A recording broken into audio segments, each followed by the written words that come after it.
بسم الله الرحمن الرحیم. السلام علیکم و رحمت الله و برکاته. خواهران عزیز، امروز با هم باذن الله در درس اخلاق درباره بد بودن حسد کردن و راه خودداری از این بیماری و این چنین راه خود را خلاص کردن از چشم حسودان صحبت میکنیم. واقعا یک موضوع خیلی مهم است برای زنها علل خصوص، چون در یک زمانی حسد کردن و حسد خوردن من و شما قرار داریم، خصوصا بعد از آمدن این تلفن ها که دیگر مردم ببخشید از خانه خواب خود شروع کرده تا خوردن شیرینی و تا خریدن لباس های مخصوص در استاتوس میگذارند یا بین همدیگر نشر میکنند. راه های حسد هم خیلی از پیشتر زیاد است و حسدها هم از پیشتر باز خطرناکتر است. اولا درباره حسد، معنای حسد خواهران عزیز نابودی نعمت در دیگران است. در کسی تو یک چیزی رو میبینی که در تو نیست، در او هست، تمنا میکنی که از او برود و در تو باشد. اگر گفتی خدایا به او دادی به من هم بده، چیزی خوب است، این یک غبطه خوردن هست یا هوس کردن است که اون رو هم پیامبر صلی الله علیه و سلم میگویند فقط به دو طایفه شما هوس کنید که خدایی که به او داد به من هم بدهد. حدیث در بخاری است. به کسی که او علم قرآن را دارد، نصفه های شب قرآن میخواند و در حدیث دیگر او علم دارد و با علم خود عمل کرده دیگران را هم می آموزد. و این چنین کسی که مال دارد، با مال خود به دیگران کمک میکند، در راه الله خیر و سخاوت زیاد دارد. به اینها هوس کنید، نه به کسی که جسم زیبا دارد یا خانه های خوش رو دارد یا چیزی دیگر. یعنی در کسی چیزی رو دیدید و گفتید خدایی که به او داده است به من هم بدهد، ماشاءالله الله بر زیاده کند، ما رو هم به نصیب نکند، انشاءالله این چیزی بد نیست. اما حسدی که پیامبر صلی الله علیه و سلم حتی میگن دین تو رو میتراشد، این است که در کسی نعمتی رو میبینی، خواه اون نعمت نعمت عقل باشد، خواه نعمت جسم باشد، خواه نعمت پولی مالی باشد، خواه فرزند، خواه شوهر، خواه چیزی دیگر، میگوی چرا او دارد و من ندارم؟ من میخواهم چه خیلی که من ندارم او هم نداشته باشد، یا من داشته باشم و او نداشته باشد. یعنی آرزو کردن که نعمتی که در دیگران هست از آنها نابود شود، به تو آید، یا که تو هم نداشته باشی او هم نداشته باشد. در ما یک اصطلاح غلط رو به حسد میگذارند، بخیل میگویند مثلا فلانی به من بخیلی میکند. بخیلی کردن داشتد رو ندادن است، اما حسد چیزی که تو داری به آن غش کردن، به آن حسد کردن و حسد خود رو در نگاه، در گفتن، در کردار نشان دادن است. اینجا حدیث پیامبر رو میارن، حدیث از حضرت ابو هریره روایت است که ابن حبان میگویند پیامبر گفتند لا تباغضوا ولا تحاسدوا ولا تدابروا و کونوا عباد الله اخوانا. همدیگر رو بد نبینید، بغض و کینه نکنید و این چنین به همدیگر حسد نکنید و به همدیگر پشت نگردانید، با چهره گشاد با همدیگر معامله کنید. کونوا عباد الله اخوانا، ای بنده های الله شما برادر باشید، خواهر باشید در دنیای دو روزه که قیمتتر، ارزشمندتر از انسان چیزی دیگر در دنیا وجود ندارد. ما باشیم همه بدی هایمان را به یک انسان میکنیم یا برای شکست قلب کسی میکنیم. مؤلف میگویند انسان عاقل خود را از حسد دور میکند در تمام احوال ها. چرا؟ چون پسترین خصلت یا سبکترین خصلتی که حسد کننده دارد این است که او به قضای الله راضی نیست. او آن چیزی که الله به دیگران داده است به آن راضی نیست و او اراده اش ضد حکم الله است. و در قرآن هم الله درباره یهودان میگوید ام یحسدون الناس علی ما آتاهم الله من فضل. آیا شما به مردم حسد میکنید که الله چرا به آنها داده است؟ و نویسنده میگویند حسد به اون چیزی که الله به دیگران قسمت کرده است تو اعتراض میکنی، میگوی چرا او دارد، چرا او دارد و من ندارم؟ چرا به او داده است و به من نداده است؟ و این پسترین کاری که تو میکنی از این بلندی هایش چگونه که حابیل را از روی حسد کشته بود شاید به کشتار برسد. و همگان خواهران عزیز میدانیم و خطا نکنم سخن ابن قیم جوزی هم هست که حسد اولین گناهی که در آسمان سرزده بود و اولین گناهی که در زمین هم سرزده است.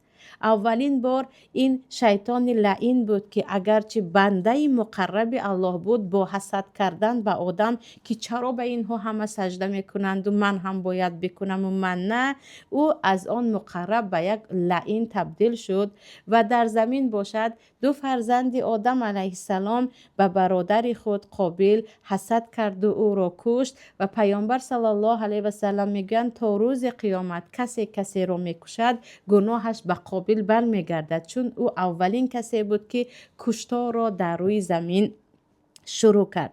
و ابن حبان میگویند ارادت ضد حکم الله است و تو میگویی چرا به او داد و به من نداد. وقتی که تو به الله اعتراض میکنی این تکبر هم هست. هر یک حسد کننده متکبر به الله هم هست که میگوید چرا به آنها میدی و به من نمیدهی. و میگویند والحاسد لا تهدی روحه، و آدمی حسودچی آنی که نعمت دیگران را دیده آرام گرفته نمیتواند او میسوزد، او سرخ می شود، او غضبی می شود، چهره اش دیگر می شود. از لحن سخنش یا از کلماتی که از زبان می برارد معلوم است که حسد کرده ایستاده است. اصلا قلبش آرام نیست، اصلا او روحی آرام ندارد و بدنش رو آن روحی ناآرامش، آن قلب ناآرامش خسته می کند، چون او همیشه در پی آن است که فلانی چیزی که دارد باید از دست بدهد. ولی میگوید هیهات، خیلی دور است، خیلی دور است که تو از یک برادرت یا از یک انسان نزدیکت دورشوی نعمتش را، نابودی نعمتش را بخواهی و قضای الله هم به خواسته تو بکند. نه، تو با حسد خود را نابود میکنی، اما نعمت در آنه که الله به او با حکمت و با رحمت و با فضلش داده است باقی میماند. و اینجا میگویند اسحاق ابن حبیب شعر خیلی خوشروی گفتن که میگویند بگذار آنهایی که معنایش همین است، یعنی بگذار آنهایی که به من حسد میکنن حسد بکنن، مگر آن انسان‌های بهترینی که پیش از من بودن حسد نشده بودن. من با نعمت الله داده میمانم. حسدچیان یا حسودان باشد با حسود خود را نابود میسازند. و در دوامش میگویند روایتی هست که حضرت موسی مرد را در نزد عرش پروردگار میبیند و میگوید سبحان الله، چگونه این انسان در این مکان بالا. شما همه میدانید که بزرگتر، ارزشمندتر از عرش پروردگار دیگر مخلوق وجود ندارد. و میگویند وقتی مرد را در نزد عرش میبیند و او هوس میکند و میگوید چی شد که این انسان در نزد عرش پروردگار تا این درجه نزدیک است به الله. و موسی خبر میدهند، میگن آیا میدانی چی چیز او را این گونه نزد عرش پروردگار آورد؟ چه عملش باعث گشت که او این گونه مقرب درگاه الله باشد؟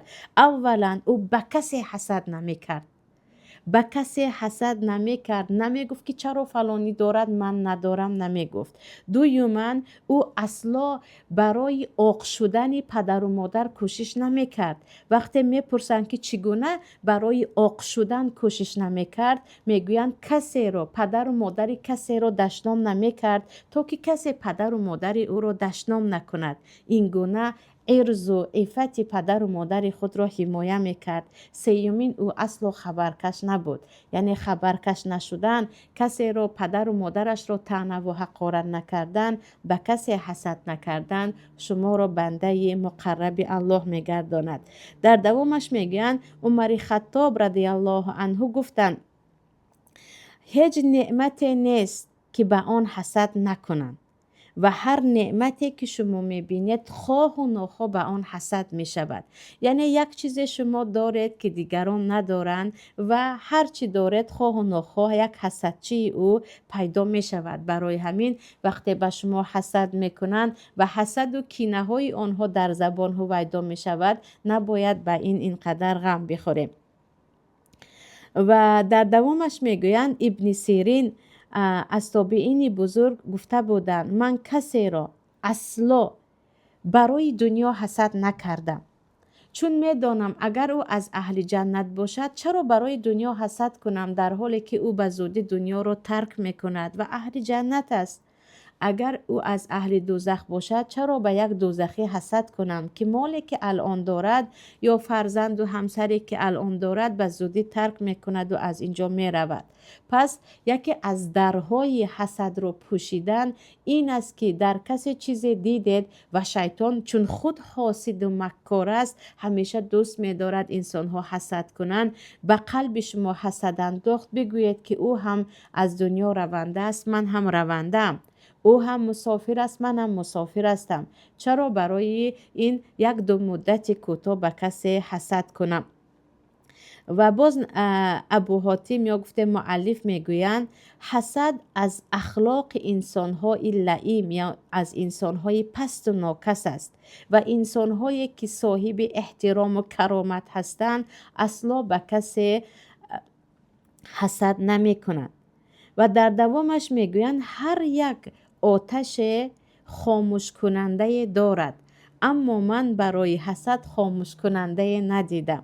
و بعضی از علما میگویند اگرچه بعضی ها میگن این سخنی بعضی صحابه ها هست، میگویند آخر همه را میتوانی راضی کنی اما حسود را راضی کرده نمیتوانی، چون او میخواهد اون چیزی که الله به تو داده است او نباشد. تو فرزند داری او میخواهد تو بی فرزند باشی، تو همسر خوب داری او میخواهد تو بی همسر باشی.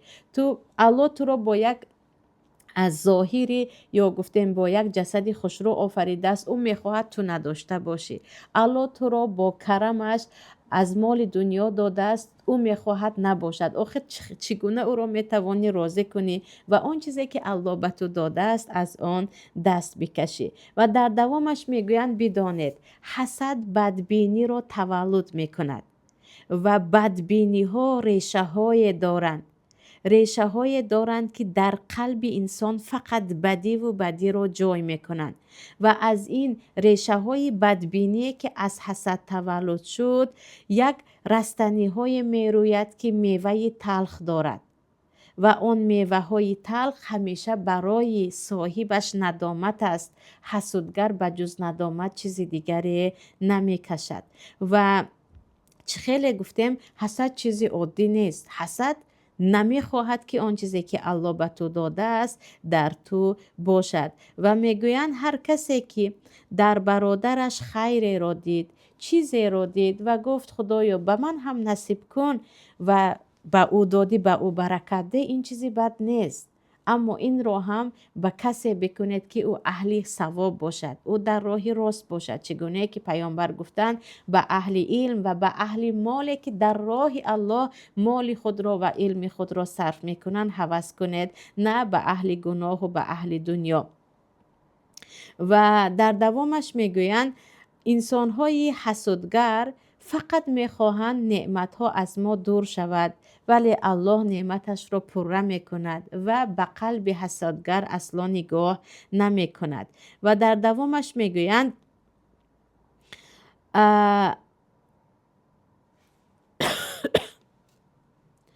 آنی که به تو حسد میکند برای آن که از دست او خلاص شوی از او همیشه خود را دور کن، از او همیشه خود را دور کن.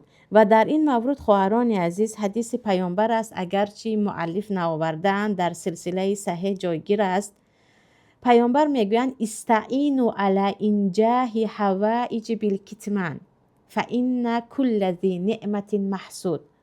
شما برای موفق شدن در بعض حاجتهای خود به پنهانکاری پناه ببرید. یعنی بعضی از چیزهای را، بعضی از نقشه های خود را و حتی بعضی از نعمتهایی که الله به شما داده است آن را پنهان کنید. زیرا هر یک نعمت حسد شده است، یا هر یک نعمتی که الله به شما می دهد به آن یک حسود پیدا می شود. و این حدیث پیامبر و گفته مؤلف چیزی خیلی مهم است خواهران عزیز. برای آنکه چه خیلی گفتم، بعضی خواهرها از بیماری کم نیستند.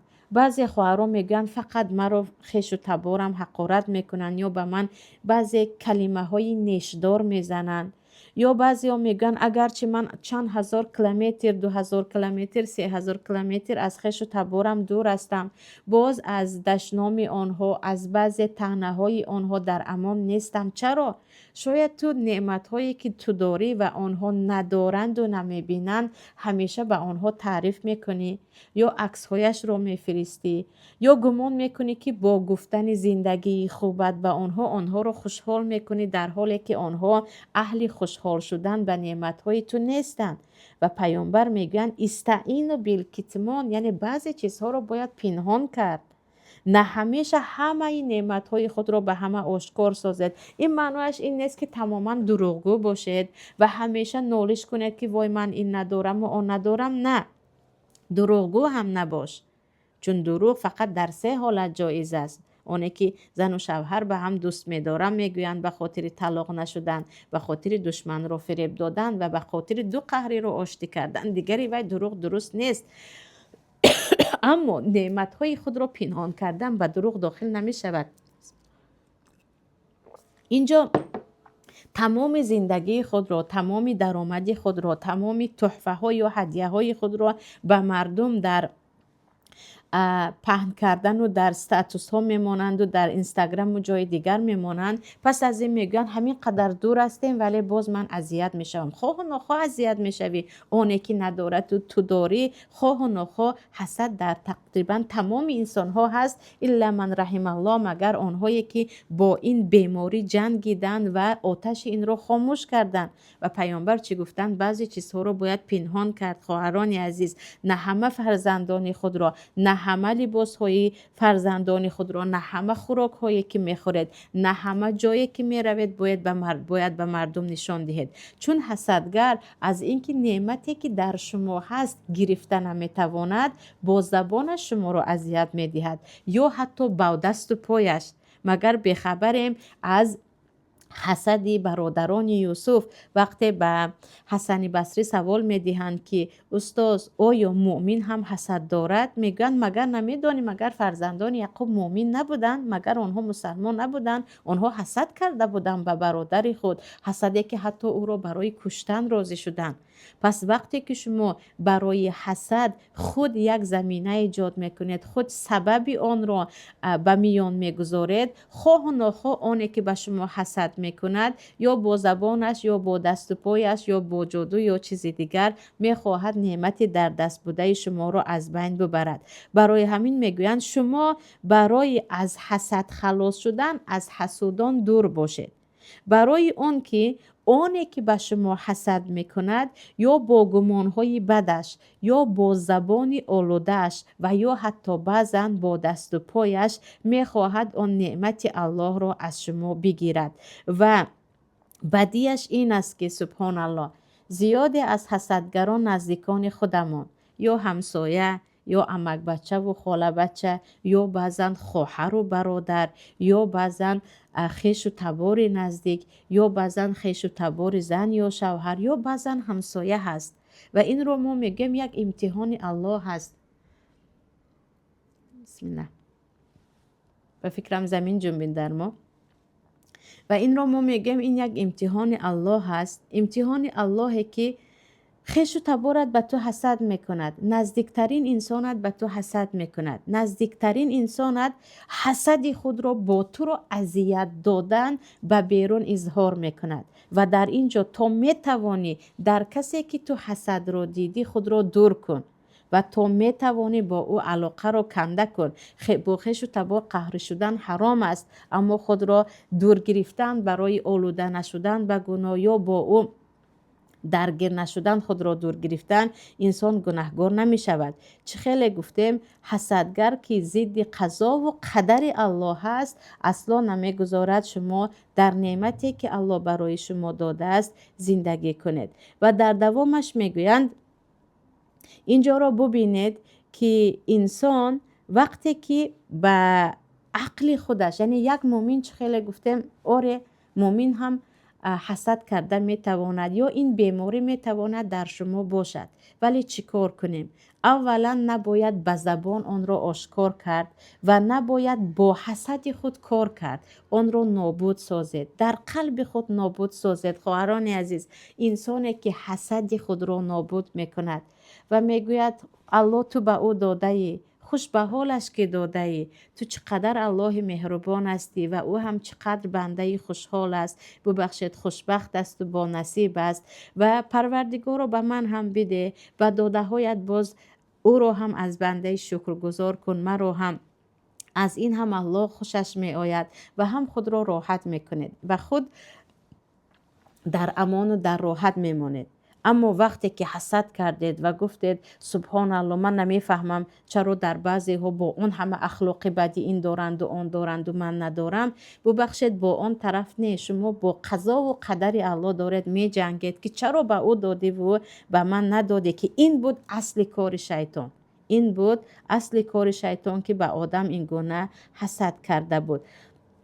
و میگوید وقتی که یک نفر به شما حسد میکند اصلا از او مشورت نپرسید. اونی که به تو حسد میکند به تو مشورت خوب نمیدهد. همه مشورت های او، همه مصلحت های او همیشه بر ضد تو میباشد، چون او نابودی نعمت های تو را میخواهد. و بعد از این میگویند آدمی که به او دیگرها حسد میکنند باید این را تحمل کند. یعنی وقتی که به تو حسد میکنند، چه خیلی گفتیم حسدگر اگر حسد خود را در قلب خود نهان دارد به کسی ضرر نمیرسد.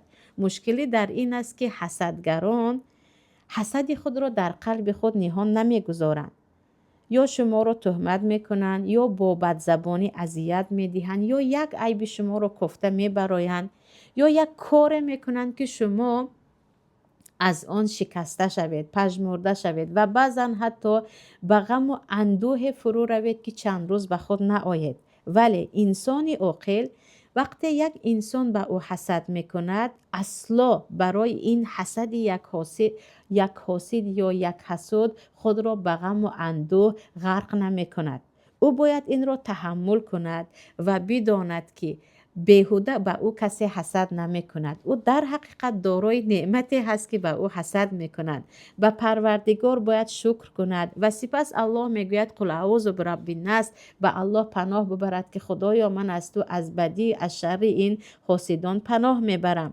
و چه خیلی گفتیم همه می دانیم که به پیامبران حسد کرده بودند. یهود چرا به پیامبر ایمان نآورد؟ یهودی مدینه در کتاب‌های خود خوانده بودند که احمد می آید، آن هم در مدینه نفوذ پیدا می کند، در اینجا در بالای دشمنان خود غلبه می شود. اما گفتند چرا او از فرزندان اسماعیل است، چرا او از قریش است و از ما یهودها نبرآمدگویان قبول نکردند. حسد سبب می شود که انسان به کفر رود. حسد سبب می شود که نزدیکترین انسان خود را با بیرحمانه ترین اسلوب تو نابود کنی، شکست دهی و حتی به کشتن هم راضی باشه.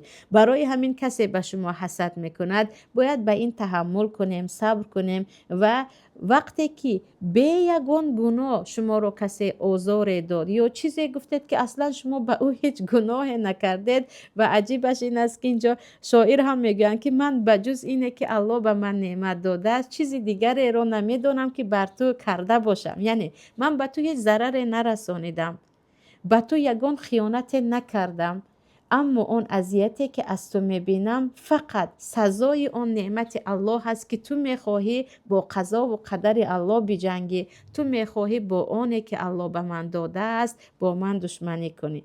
یعنی اینجا الله به من داد، دیگر این فضل الله هست و این رو من قبول میکنم و به این صبر میکنم. گویان بالای حسد حسودان انسان باید صبر کرد، زیرا اگر شما با هر یک حسدگر و حسودچی برابر شدید، انسان از غم و اندو، از گریه و از فکر که من در حق او چی کردم که او این گونه به من میکند، حیات خود را، عبادت های خود را، نقشه های خود را برباد میدهد. و در دوامش میگوید این انسان حسدگر همیشه در قلب خود غم را ایجاد میکند و عجب انسان‌هایی هستند که می نشینند اوید نعمت کسی فکر میکنند و خود غرق غم میشوند. بیچاره ها یکم دشمن نفس خود هستند، نابود کننده قلب خود هستند. با جای اینکه بنشینی درباره نعمت هایی که الله به تو داده است فکر کنی، به الله تشکر کنی، نقشه های خوب برای رازگی الله بکشی، برای فرزندانی که در اطرافند، برای سلامتی که الله به تو داده است و به اکثریت نداده است، می نشینی نعمت های دیگران رو فکر میکنی و خود از خود غم میخوری، خفه میشوی که سبحان الله او دارد، ببینید من ندارم، فلانی این گونه با درآمد داشته است، فلانی اینجا تعطیل رفته است، فلانی شوهرش این گونه به او آیفون داده است یا تلواری خریده است، یا فلانی همسرش یا شوهرش این گونه خوشرو بوده است. گویان خود از خود را زیر غم میکنی و این یک درده هست که تو خود از خود برای خود آن درد رو میخری بر عوض سلامتیت. و میگویند انسانی حسدگر وقتی در برادرش نعمت رو میبیند از غم نابود میشود و همیشه انسانی حسدگر وقتی در تو یک مشکلی رو میبیند نه اینکه از پی برای تو دل دادن و تسلی باشد، از پی فال بد دیدن، این یگون کاری بدی کرد که بالای او این گونه بلا آمد. گویان بهانه رو فقط برای عیب تو را جستن پیدا میکند و این چونین آن چیزی که در قلبش او یعنی انسان حسود پنهان میکند، اکثریت در زبانش و در جسمش به تو نمایان میکند. و اینجا ببین میگوید ابلیس را ببین، با یک حسد کردن به زیر زمین شد و لعنت شد و رجیم شد. خودت را، عزتت را، کرامتت را، بندگیت را، مؤمنیت را با حسد کردن نابود نکن. تو اهل حسد نباش، تو اهل بارک الله باش. خداوند به تو برکت دهد، الله زیاده کند، خوش به حالتان. من یک جمله مردم ترک رو خیلی دوست داشته بودم. وقتی یک فرزندی خوشروی رو میبینن میگویند من قربان الله باشم که این گونه زیبا می آفرد. چقدر الله زیبا می آفرد، چقدر او مصور است، او خالق است، او باری است. یعنی وقتی به کسی نعمت رو میبینید بگویید من قربان آن الله هستم که این گونه نعمت های خود را به بنده هایش ارزانی می دارد، به جایی به فکر فرو رفتن که من ندارم، من چرا ندارم و چرا این دارد. و ما چه خیلی گفتم مشکلیمون این است که نعمت های خود را نه نعمت های مردم رو می شماریم، سپس به حسد و به غم و به سوختن شروع میکنیم. و میگویند تو اصلا وقتی مردمی حسدچی در اطرافت هستند و متاسفانه زیادتر خش و تبار میشوند، چه خیلی گفتیم، چون این در زندگی پیامبران هم بود. همه میدانید ابولهب را که از عمک پیامبر بود، همه میدانید چه خیلی گفتیم برادران حضرت یوسف، برادری هابیل. و در زندگی نامه امام بخاری هم میخواند که فقط حسد علمای زمانشان شروع شده بود که بیچاره تک و تنها دور از وطن، آن هم در آرزوی مرگ بمیرند. و میگوید تو آدمی که حسدچی است راضی کرده نمیتوانی و از او فقط دوری هست و خلاص. و در دوامش میگویند بدانید انسان ها همیشه به همانند خود حسد میکنند. نویسنده به نویسنده حسد میکند، شاعر به شاعر، سازنده یعنی خانه‌ساز به خانه‌ساز. نمیبینی که یک انسانی پایان به یک انسانی بالا حسد کند. و حسد همین گونه از بیماری هایی هست که همچون یک امتحان در وجود انسان ها هست، مانند بخیلی، مانند غضب و چیز دیگر که با این باید بجنگیم. و همیشه با یادی حسد یک نفر را چگونه الله به ذلت و بخاری کشانید و شرمنده دنیا و آخرت کرد. آن ابلیس را به خاطر آریم چقدر انسان‌های هستند که دربارش خیلی گمان‌های خوب میکنی. بعد از حسد را در زبان او یا در چشم او یا در رفتار او دیدن، در نزدت مثل یک قنات پشه هم قدرش نمیماند. پس حسد انسانها را ذلت و نابود میکند و در چشم مردم هم خیلی به ارزش میسازد. و اینجا یک سخن عجیب علما را آوردن، میگویند بدانید آنهایی که همیشه بدبخت هستند، همیشه ضیق هستند، ناراحت هستند، 4 طایفه هستند. یکم مردی حدیدی، یعنی انسان هایی که مثل آهن سخت هستند. سختی یعنی بیرحم هستند، به کسی آنها رحم و شفقت ندارند و این چون خیلی سخت هستند و خیر ندارند. دوم انسان های حسدگر، خیلی گفتیم تمام ضیقی و بدبختی در همین انسان‌های حسدگر هست و این چونین در انسان‌هایی که خود را به یک طایفه میزنند، از اهل آنها نیستند، خود را اهل علم میگیرند، خود اهل علم نیستند، اینها همیشه در بدبختی زندگی میکنند. و این چونین یک حکیم بیچاره، یک انسانی که اهل حکمت هست، اهل علم است، اما اطرافیان او را تحقیر میکنند و به قدر علمش نمیرسد، او هم همیشه در بدبختی زندگی میکند. و یک چیز عجیبی دیگر است، میگویند بدان 4 طایفه هستند که به آنها نصیحت تاثیر نمیکند.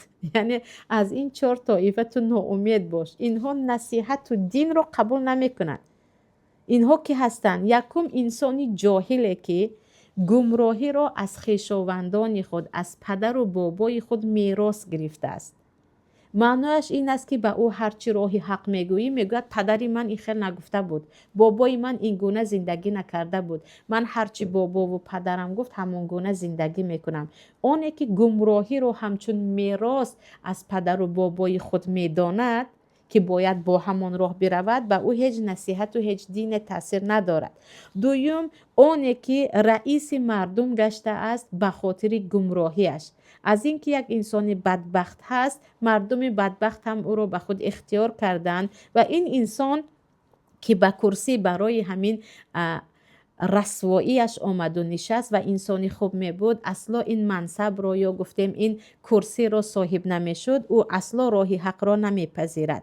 سیوم آنی که دنیا را خیلی برای خود بزرگ می داند، آنی که گمان می کند نعمت های دنیا ابدی هست، این دنیا بدبختی ندارد، در این دنیا باید زندگی کرد، خورد، نوشید، کیف کرد. انا اینها چی هستند؟ به اینها هیچ نصیحت تاثیر نمی کند. آنی که گمان می کند دنیا برای استراحت است. چهارم آن کسی که با نمازخوانها، با اهل عبادت پیوست شد، ولی بدبختیش، حرصش به دنیا، دوست داشتن لذت ها او را از آنها جدا کرد. گفت نه، من با این طایفه نمیمانم، برای آنکه اینها مرا از آن چیزی که نامش لذت دنیاست مرا باز می‌دارند. من باید از پی لذت های دنیا شوم. انا این 4 طایفه هستند که اینها نه از نصیحت نه از دین حق بهره نمیگیرند و در گمراهی خود میمانند. و الله اعلم این سخنی حکما هست. خیلی امید دارم که آنهایی که این صفت ها رو داشته باشند هدایت برایشان نصیب گردد. این درس امروزه بود خواهران عزیز درباره حسد و حسد کردن و حسد شدن. مایان حسد هم میشویم، حسد هم میکنیم. چه خیلی گفتیم برای آن که به شما حسد نکنند، اینقدر نعمت هایی به شما الله داده رو به همه جا رکلام نکنید، به همه نشان ندهید. حتی نزدیکترینتون باشد، بعضا نزدیکترینمون به ما حسد میکند. دوم باشد برای به کسی حسد نکردن بدانید با حسد کردن خود را به بیماری گرفتار میکنید. با حسد کردن با تقدیر الله می جنگید، با حکم الله می جنگید که چرا به او دادی به من ندادی، در حالی که جنگیدن با الله این هلاک شدن و نابود شدن است. و با حسد کردن ما همه را به خود دشمن میکنیم و نزدیکترین ما هم با با ما برای روا کردن جرأت نمیکنند که او یک حسودگری هست که با زبانش ما رو اذیت میدهد، یا گفتیم با تیغ نگاهی حسودش. پروردگار ما رو از این بیماری نجات دهد و برای بجای به یکدیگر حسد کردن به یکدیگر دعا کنیم و بجای برای یکدیگر نابودی نعمت را خواستن به همدیگر نعمت‌های زیاد بخواهیم که خدایا به آنها هم بده، به ما هم بده و بگذار در دنیای دو روزه که در نزد تو مثل یک چند ثانیه هست، ما برای رضاگی تو کوشا باشیم و زندگی کنیم. آمین یا رب العالمین.